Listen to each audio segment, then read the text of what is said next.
Unsay buhaton if ever na ay imong friend or somebody, a third person, gusto mohatag sa imo og kanang butang, paunsa ma-transfer ang ownership. For example, maghatag siya og iPhone 17 Pro Max, tapos na siya nga, oh miga, imo na ning iPhone 17 akong i-swipe, pero imo na ni. If in case maabot ba ang panahon, mingon siya nga nag-away lugar mo mag best friend, mingon siya nga ako nang kuha ng iPhone 17 kaya ako nagbayad, ako ang pangalan. Ang recipient ba sa mga iPhone 17 makaingon ba siya nga, oy deal oy, it's my iPhone 17. Now let's look kung unsa ang giingon sa civil code. Sa donation, no, sa laws on donation or sa law on donation, naingon dito nga kung personal property ang i-donate or ihatag sa donor, pag not exceeding 5,000 ang maong value, pwede na siya can be done orally, simultaneous na. Ang paingon nga ako ni donate ako ni hatag sa imo, then gi-receive na yun sa recipient. Okay na siya. Pero pag ang value gani sa maong personal property is more than 5,000 pesos, kinahanglan na ang transaction should be done in writing. Kinahanglan ba siya nga inotaryo? Dili. Importante lang nga na-put in writing. Bahala kung saan ang mga papel yung gamitan din na. Basta importante, gingon sa balaod, it should be put in writing if exceeding of 5,000 pesos ang iyang value.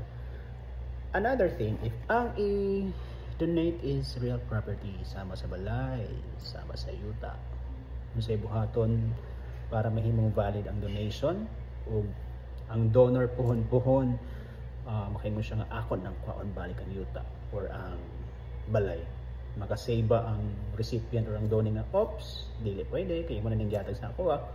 But as remember, sa civil code, ingon nga pag real property ang involved, kinahanglan it should be in public instrument. So when we say public instrument, it means nga na deed of donation, tamlaan na sa abogado. So pwede ang acceptance, pwede diretso dito sa deed of donation ang notice of acceptance, or pwede po separate ang notice of acceptance. Importante lang nga ang donor is nakabalo siya nga gi-accept sa doni ang maong donation. So mo na kalainan if ang i-donate is real property o personal property. Sa personal property dili kinahanglan nga inotaryo, pero kung ang i-donate is sama sa sakyanan, para mas easy ang transfer, so pwede ra pod i-deed of donation. Although personal property na siya, mas easier o mas convenient pag naka-deed of donation para mas dali na lang ang pag-transfer sa imong pangalan.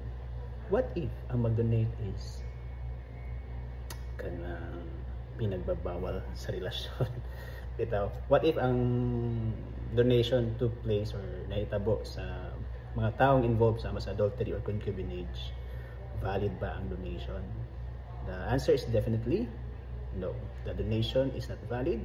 In fact, the donation is void. Kay prohibited man siya, So katong mga guilty sa mga extramarital affairs, nag-donate silang karelasyon, under adultery or concubinage relationship, in the eyes of the law, that donation is not valid.